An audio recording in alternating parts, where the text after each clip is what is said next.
Hello everybody, Jessica here. So I wanted to come on and put a name with a face with a name. And even though my profile picture is up, it's always nice to see people in action. I know I like to see people talking, putting the real behind everything. And just a quick introduction video in particular to clarify my intentions behind offering silent counseling and becoming a silent counseling practitioner is because, not to say that I can fix anybody, not saying that you need fixing. Nobody needs fixing. We're all in this together. We all have healing work to do. And also, I think there's kind of like, those are buzzwords too, right? And maybe if y'all understand my intentions, they're buzzwords for a reason, because they are true. There's truth there.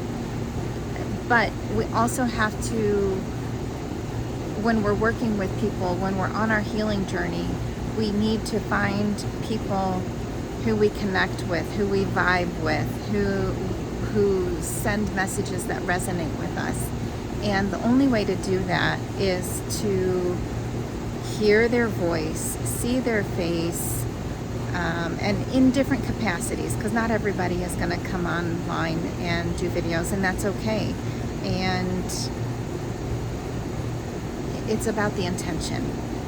And for me, my intention is to share how, because I'm so excited about it and I've had such great progress with it, I want to share that experience with others. I have suffered with depression and anxiety ever since I pretty much can remember, really, even back as far as into my teenage years. And I have had counseling off and on since then. I've been very blessed and fortunate to find good therapists. I've had some not so great ones too. That has been a challenge, right? And there's the stigma around mental health still, and it's lifting. It's getting better now, but it's real. Mental health is real, and depression and anxiety is real. And sometimes our bodies need medication, and sometimes they don't. Sometimes we need medication indefinitely, and sometimes we only need medication for a little bit. Everybody's different. And regardless, it's okay if you're on medication. It's okay if you choose not to go on medication. It's okay if you find other modalities to help you deal with that. Exercise, get outside in nature. Those raise your endorphins and they help. They really do help. And also holistic remedies and methods.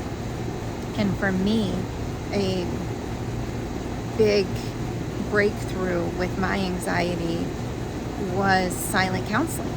A dear friend of mine, she was becoming a silent counseling practitioner. This is a couple years ago now. And she was looking for her case studies and invited me to participate. And I said, heck yeah. I'm like, I don't know what it is, but let's go for it, because I was no stranger to therapy. And I'm not ashamed to say that either. So,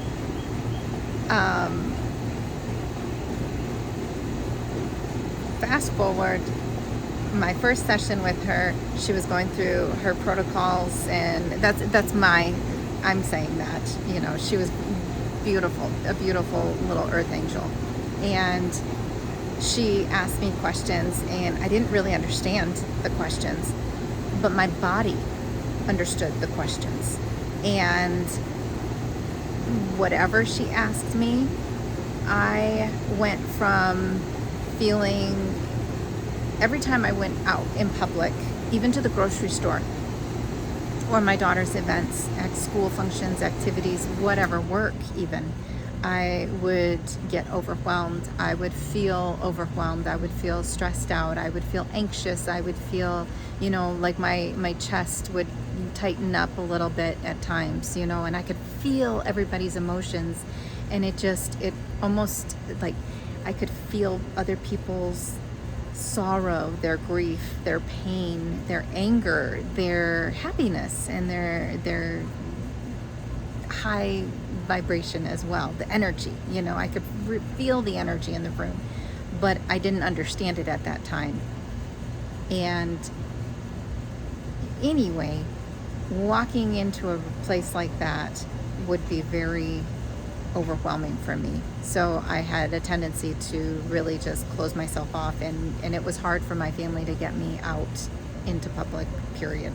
I would do it because I needed to see my daughter and family and friends, but it was a struggle. It was really hard. And after that silent counseling session, I don't know what happened. I couldn't even describe it, but I felt peace within, and I physically felt a difference. And then the most noticeable difference was when I walked into my daughter's sport activity the following weekend, and I didn't feel like I needed to people please. I didn't feel guilty. I didn't feel ashamed. I didn't feel embarrassed. And I was like, oh my gosh, this is what it feels like to be able to go out in public and not overanalyze everything. I still had an overactive brain, okay, because I am a thinker. And there's nothing wrong with being overanalyzing and overthinking. I'm not saying that either. But for me, I was looking and seeking a way to not have that feeling all the time. So that was a really powerful impression and experience for me. And I was hooked ever since. And that's why I ended up becoming a silent counseling practitioner as well, because if I could help even just one person experience something similar, I feel that would just be the most rewarding experience for me, right? And the feeling, it'd be very gratifying. And it's not that I think that I can heal people. No, silent counseling, this is a tool that gives you the power, like it puts you in the seat, so to speak. I don't want to use the word power, but at the same time, it's kind of like it's empowering to be able to work and find methods and different techniques to help yourself heal. Help you heal yourself. So, and I'm just a guide. I would just be a guide to help give you the, show like the pressure points. We would go through the different pressure points. And I'm using the wrong fingers, but you get the hint, the gist. So, anyway, if you've stuck with me this far, and I think I'm gonna have to break it up into a couple, 2 or 3 different sessions because it's getting a little lengthy. But if you feel called to sign up and book with me, I would be honored to walk through some silent counseling sessions with you and see if it would be beneficial for you and how you're doing on your life journey. So we all have traumas and have had difficulties in life at some point or other. And I just believe and am so excited about silent counseling that I think it would be really beneficial for anyone who it might feel something similar or have a similar situation and story as I just shared. Okay? And if not, that's okay too. And if you don't resonate with me and silent counseling is still of interest to you, DM me. I do know some other silent counselors who might resonate with you better personality-wise, okay? All right. With that, I'm sending you all so much love, happiness, positivity, and yeah, I'm just pouring love out for all of you and wishing you all a wonderful rest of your day and weekend. Thank you. Take care. Bye.